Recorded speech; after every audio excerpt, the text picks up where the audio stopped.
99살이 되었을 때 여호와께서 아브라함에게 나타나셔서 말씀하셨습니다. 나는 전능한 하나님이다. 내 말에 복종하며 올바르게 살아라. 내가 너와 언약을 세워 너에게 수없이 많은 자손을 주겠다. 아브라함이 땅에 엎드려 절하자 하나님께서 아브라함에게 말씀하셨습니다. 이것은 내가 너와 세우는 언약이다. 너는 여러 나라의 조상이 될 것이다. 내가 너를 여러 나라의 조상으로 만들었으니 이제부터 너의 이름은 아브라함이 아니라 아브라함이 될 것이다. 아멘. 아멘.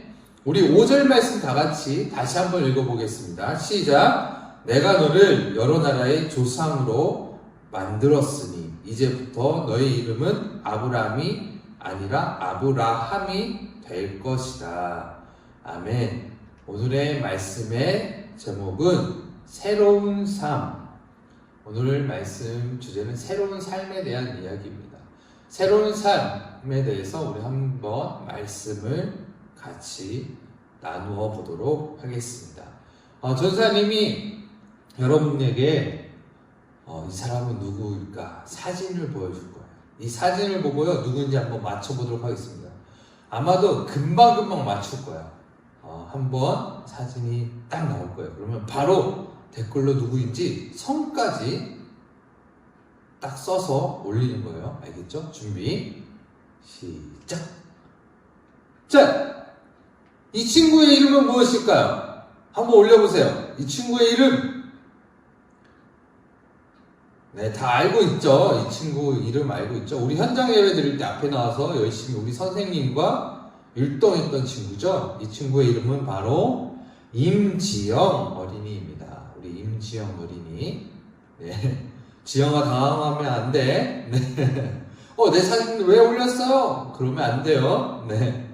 우리 지영이 어린이에요. 그쵸? 우리 그 다음 사진 한번 볼까요? 빨리 있어야 돼. 빨리. 전사님이 여러분들이 선물은 주지 못하지만 그래도 한번 빨리 한번 올려보도록 하겠습니다. 예배에 동참하는 그 마음으로요. 자, 이 친구의 이름은 무엇일까? 이 친구의 이름. 네, 여러분들이 너무나도 잘 알고 있는 우리 박사랑 어린이입니다. 박사랑. 그리고 그 다음 이 사람은 누구일까요? 잘 한번 보세요. 정말 예쁜 사람이 나와요. 짠! 이 사람은 누구일까요? 네, 모르는 친구 분명히 있을 거야. 이름 올리는 거예요. 이름. 여러분 1학년 2학년 담임 선생님이요 이런 거 안 돼요. 이름 한번 올려보세요. 누구일까요? 네, 사진을 보니까 엄청 뽀샵 처리를 엄청 많이 했어. 기계의 도움을 받은 것 같아요. 누구일까요? 바로 이선정 선생님이십니다. 이선정 선생님. 여러분들 선생님들 이름 다 외우고 있나요? 네, 이름 다 외우고 있죠. 여러분 이름을 불러준다는 것은요 너무나도 기쁜 일이에요. 그래서 여러분 이름들 꼭 기억했으면 좋겠습니다. 그 다음 마지막 아주 멋있는 그런 사람이 나와요. 한번 보세요. 공유 그리고 또 방탄소년단의 비나 이런 사람들처럼 정말 멋있는 그런 사람이 등장을 해요. 누굴까요? 짠! 누굴까요? 네, 누굴까요? 전사 일부러 마스크를 썼어요. 왜 마스크를 썼을까? 네, 마스크를 써야 더 미남인 것 같아요. 네, 마스크 미남 요즘 대세죠? 그렇죠? 이름! 전사님 이름 아는 사람? 네, 지금 댓글 쭉쭉 올리고 있죠? 안 올리면 너무 섭할 것 같아. 네, 전사님의 이름은 바로 심호정 전도사입니다. 이렇게 여러분들이 보여줬던 사진들 한번 보면, 전체적으로 보면 바로 이선정, 임지영, 심호정, 박사랑 이렇게 사람들의 이름을 가지고 여러분들에게 이 사람이 누구인지 한번 맞춰보세요 라고 여러분들에게 질문을 던졌습니다. 왜 처음 시작하면서 여러분들에게 이런 질문을 던졌을까요? 왜 던졌을까요? 사람은요, 사람마다 가지고 있는 이름이 있잖아요. 그죠? 여러분들에게도 다 그 이름이 있어요. 여러분들 부모님이 지어주었거나 할아버지 할머니가 지어주었거나 여러분들이 갖고 있는 그 이름들이 있다는 거죠. 그런데 그 이름들을 잘 보면요, 그 이름에 옛날에는, 지금은 한글로 이름을 지어서 하는 친구들도 많고 부모님들이 여러분들의 이름을 그렇게 지어줘서 그렇게 이름을 쓰고 있는 친구들도 있지만, 대부분 보면 그 이름에 한자가 있어요. 그 한자를 잘 보면 그 뜻이 담겨져 있는데, 우리의 이름에도요, 여러분들 부모님이 그냥 이름을 딱 지은 것이 아니라 그 이름에는 담겨진 뜻들이 있어요. 전사님의 이름이 뭐예요? 심호정이죠. 이 심호정, 참 이 호정이라는 이 이름이 어떻게 보면 그 뜻을 담기에는 참 어려운 이름이긴 하지만, 이 이름의 뜻이 있는데, 호경호자와 또 정할정자를 써서 이 말의 뜻은 무엇이냐면, 올바르고 곧게 자라나가라 라는 부모님께서 지어준 이름이에요. 올바르고 곧게, 정직하게, 성실하게 살아가라 라는 이름의 뜻을 가지고 있습니다. 여러분들의 이름에는 어떤 뜻이 담겨져 있습니까? 부모님이 여러분들의 이름을 지을 때 어떤 뜻으로 지었나요? 여러분들 부모님한테 한번 물어본 적 있어요? 전사님 첫 번째 딸 선율이는 착할선에 빛날 율자를 써요. 그래서 착함을 빛내라, 착하게 살아가라 라고 전사님이 이름을 지었습니다. 그리고 둘째 딸 이음이는 기쁘리에 화평한 음이라는 이름을 가지고 기쁘고 평안하게 살아가는데, 화평을 주고 살아가는데 많은 사람들에게 그런 영향력을 끼칠 수 있는 사람이 되어라. 하나님과 사람 사이, 사람과 사람 사이에서 기쁨이 되는 사람이 되라 라고 해서 그 이름을 지었어요. 여러분들도 여러분들이 이름이 갖고 있는 그 뜻들이요, 정말로 좋은 뜻들이 참 많이 있을 거예요. 우리 사랑이는 말 그대로 사랑이잖아요. 사랑을 전하는 어린이, 이런 의미들로 많이 쓰여졌겠죠. 너무 사랑스러운 이름인 것 같아요. 그런데 오늘 말씀을 보면 이제는 아브라함이 아브라함으로 바뀌는 그런 말씀이 오늘 말씀 가운데 등장을 합니다. 아브라함이었던 이의 삶이 이제는 아브라함으로 바뀌면서 새로운 삶이 시작이 되어지는 거예요. 이름이 바뀌었다는 건 뭐예요? 이름을 바꾼다는 얘기는 무슨 말이에요? 어떤 뜻이 담겨져 있어요? 나는 이 이름이 싫어. 우리가 이름을 바꿀 때 있어서 나는 이 이름이 싫어, 나는 저 이름을 갖고 싶어 하면서 그 이름을 짓고 싶어 하잖아요. 우리 친구들 중에도 있잖아요. 그렇죠? 내 이름이 정말 싫어서, 놀림받는 것들에 대해서 싫어서 그 이름을 바꾸고 싶어요. 전사님도 어렸을 때 그랬어요. 전사님 어렸을 때 심호정이니까 그 이름이 호자가 들어가니까 여름에는 전사님 별명이 뭐였냐면 호떡이었어요. 그리고 겨울에는 호빵이었어요. 이 호자가 들어가면 그놈의 호떡과 호빵은 왜 계속 이야기를 하는지요, 어딜 가나 이 별명이 바뀌지 않았어요. 호떡과 호빵, 항상 그 이름이 붙어야죠. 그래서 전사님은 이름을 바꾸고 싶었지만 부모님께 괜히, 부모님이 정말 열심을 다해서 전사님이 살아가면서 정말 올바르고 굳세게 살아가라고 하는 그 뜻, 정말 고심해서 지은 그 이름의 뜻을 전사님은 저버리기 싫었던 거예요. 그래서 부모님이 지어주신 그 이름대로 열심히 살려고 노력을 했어요. 그렇게 이름이 싫은 사람들은요, 이름을 바꾸어서, 아니면 또 이름을 개명해서 집에서나 어디서나 족보에 올라간, 그 주민등록번호에 올라간 이름은 따로 있지만 집에서 쓰는 이름을 또 만들어서 쓰는 친구들도 있어요. 그 이름이 바뀐다라는 건 무슨 말이에요? 내 삶이 바뀌었으면 좋겠다라는 의도가 담겨져 있죠. 오늘의 말씀에도 보면 하나님께서 이제 아브라함으로 살지 말고 아브라함으로 살아라 라고 하시면서 하나님께서 그 이름을 바꿔주시는 그런 말씀 속에 있는 것입니다. 우선 오늘의 이 말씀에 들어가기 전에요, 우리 그 전주에 있었던 말씀을 다시 한번 우리 보면서 오늘의 말씀 가운데 들어갔으면 좋겠습니다. 하나님께서 아브라함에게 나타나셔서 계속적으로 이야기하는 것이 무엇이에요? 아브라함이 바보가 아닌 이상 이 말씀을 못 알아들을 수는 없죠. 그렇죠? 뭐예요? 내가 너로 큰 민족을 이루겠다.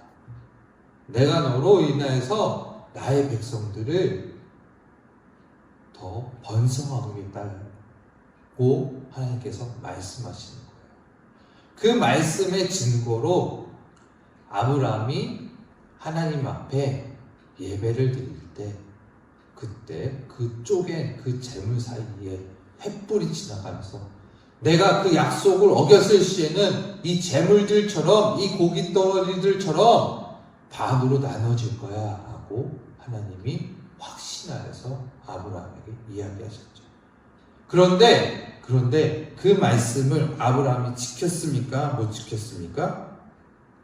그 말씀을 못 지켰어요. 왜냐하면 그렇게 하나님께서 나타나셔서 다시 한번 말씀하시고 나서 10년이라는 시간이 흘렀거든요. 10년의 시간은 버티기 쉬워요, 어려워요? 어려워요.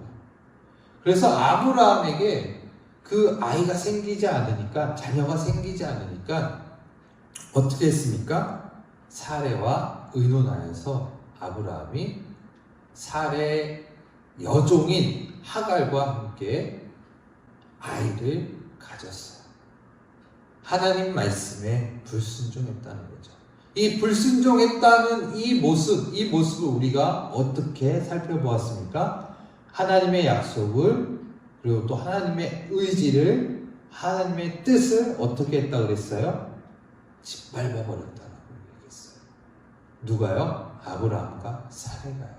그렇게 기다리지 못했던 아브라함을 우리가 살펴보았습니다.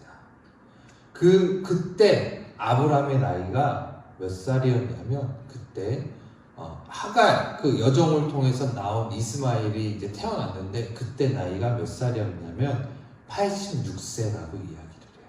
몇 세라고요? 86세예요. 그런데 오늘 본문의 말씀에 보면 아브라함이 이제 99세가 되었어요. 우리 말씀 한번 읽어볼까요?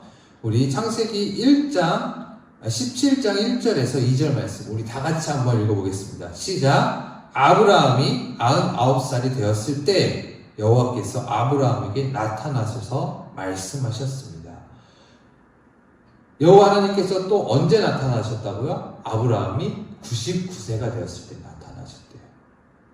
99세가 되어서요 나타나셔서 2절 말씀 가운데 뭐라고 이야기하고 있습니까? 다시 한번 내가 너로 수많은 자손을 낳게 하겠다라고 말씀하세요.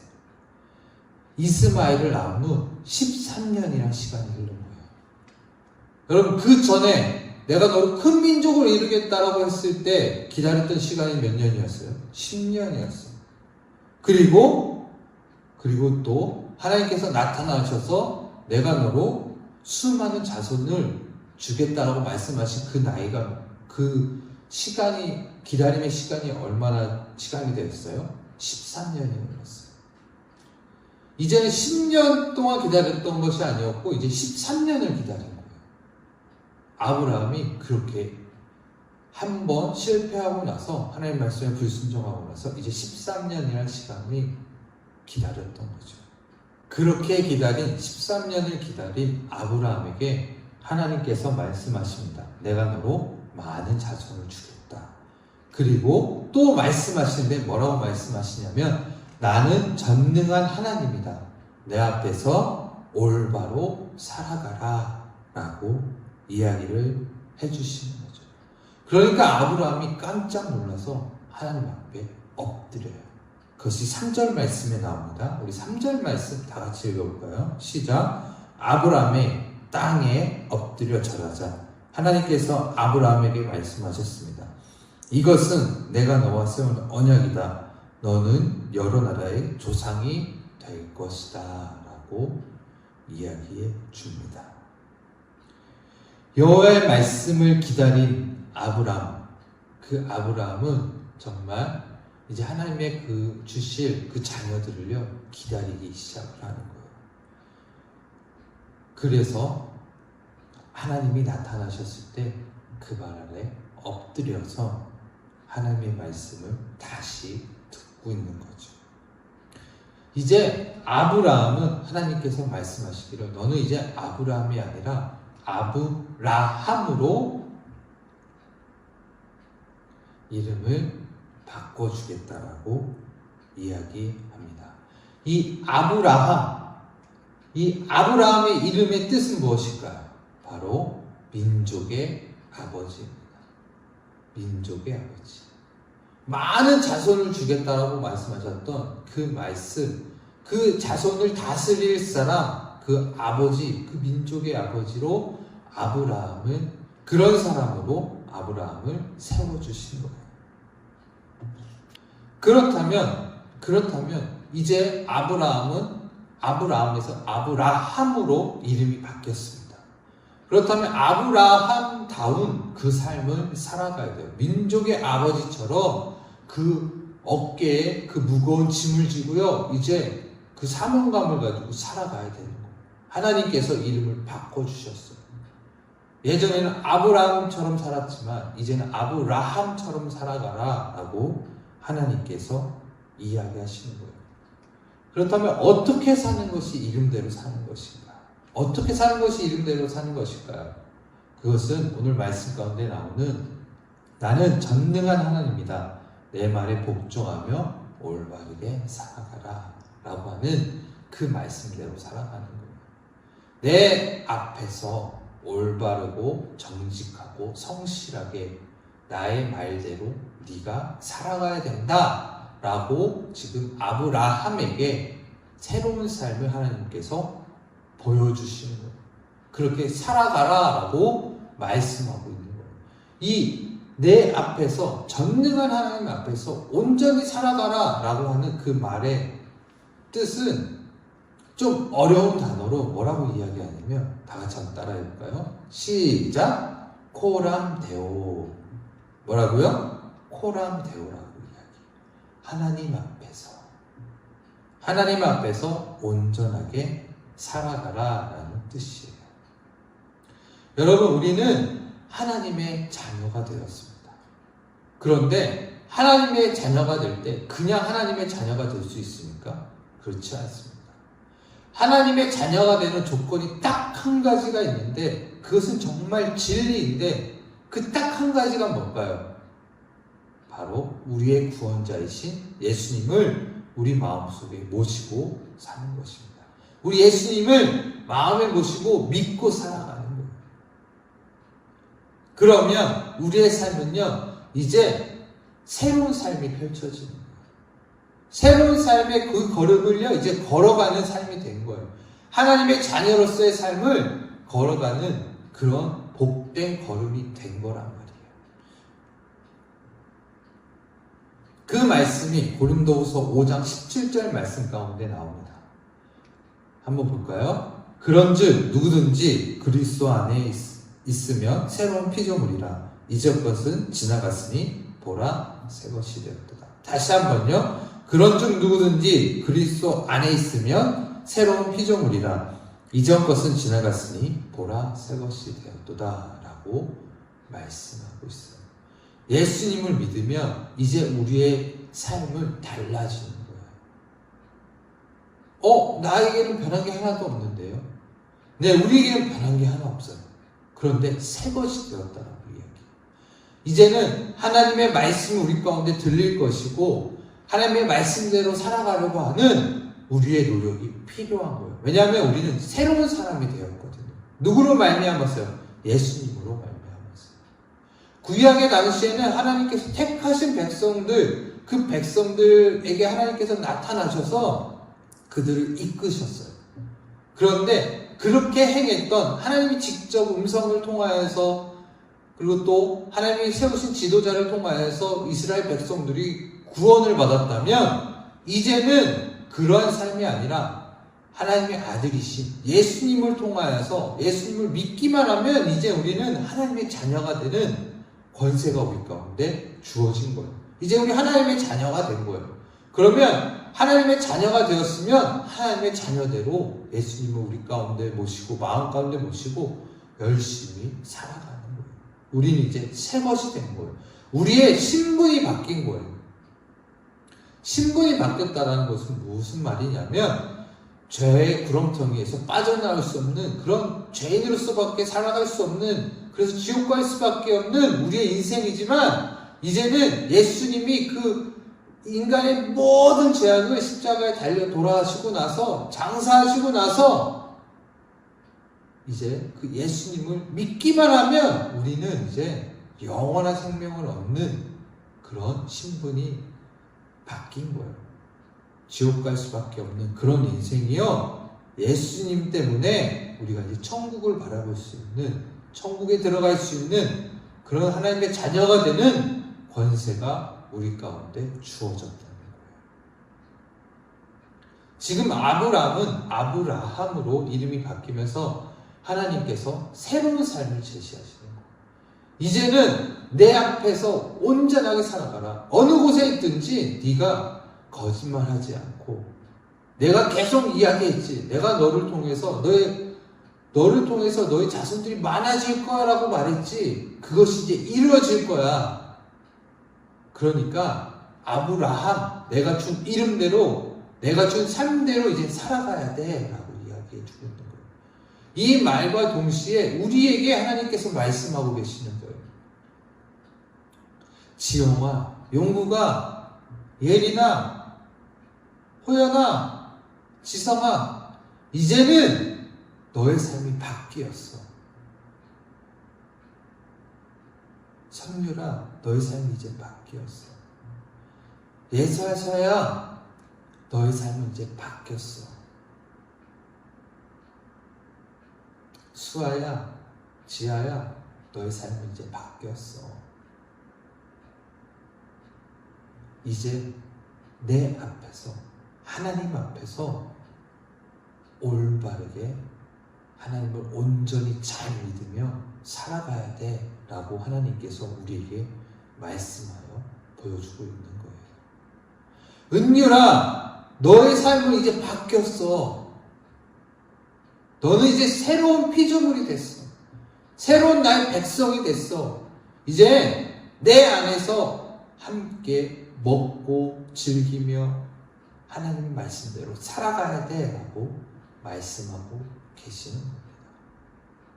우리의 신분은, 우리의 이제 포지션은, 우리의 위치는 이제 달라졌어요.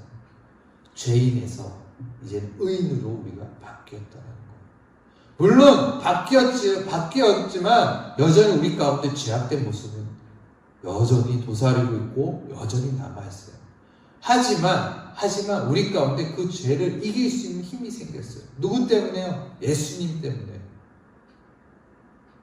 우리가 하나님의 말씀대로 살지 않으면 우리 가운데 계시는 그 성령께서 가만 내버려 두지 않아요. 너 하나님 말씀대로 살아가야 돼. 하나님 말씀 올바로 믿어야 돼. 라고 말씀하여 보여주고 있습니다. 우리 다 같이 로마서 8장 1절에서 2절 말씀 한번 읽어볼까요? 우리 다 같이 읽겠습니다. 그러므로 이제 그리스도 예수 안에 있는 자에게는 결코 정죄함이 없나니 이는 그리스도 예수 안에 있는 생명의 성령의 법이 죄와 사망의 법에서 너를 해방하였습니다. 우리는 이제 죄에서 해방된 사람이에요. 예수님 때문에요. 그 삶을 우리는 이제 살아가는 거예요. 어느 곳에 있든지, 우리가 어느 자리에 있든지 하나님을 예배하고 살아가는 거예요. 코람데오, 하나님 앞에서 온전히 살아가라. 하나님을 믿는 백성, 예수 그리스도를 마음속에 모신 백성은 이제 하나님 앞에서 사는 것처럼 정직하게 성실하게 그 삶을 온전히 잘 살아가야 된다고 오늘 말씀 가운데 우리에게 말씀하여 보여주고 있습니다. 우리는 새 사람이 되었습니다. 그 새 사람이 되었으면 그에 걸맞는 삶을 우리는 살아가야 돼요. 우리의 이름이 바뀌었습니다. 우리의 이름이 바뀌었으면 그 이름이 바뀐 대로 이제 살아가야 돼요. 물론 지금 우리가 쓰는 이름은 바뀌지 않았죠. 그런데 죄인에서 우리가 의인으로 바뀌었다는 거예요. 그렇다면 하나님 말씀대로 온전히 잘 살아가야 된다는 겁니다. 여러분, 우리는 항상 하나님을 볼 수 없어요. 하지만 우리가 살아가는 그 모든 삶의 터전에서 모든 살아가고 있는 모든 상황 속에서 하나님이 내 앞에 있다, 하나님이 내 앞에 보고 계신다 라는 마음을 가지고 살아가는 어린이들이 다 되었으면 좋겠습니다. 때로는 하나님이 내 옆에 계시면, 내 앞에 계시면 더욱더 담대해질 수 있는 거예요. 더욱더 어렵고 힘든 상황을 헤쳐나갈 수 있는 거예요. 이겨낼 수 있는 거예요. 그리고 또 내가 은밀한 죄를 지었다, 남들이 모르는 거짓말을 하거나 남들이 모르는 미움을, 다툼을 하고 살아가는 그런 상황 속에서도 하나님의 앞에 계시는구나 기억하는 친구들이 되었으면 좋겠습니다. 우리 다 같이 기도하겠습니다. I praise the Lord.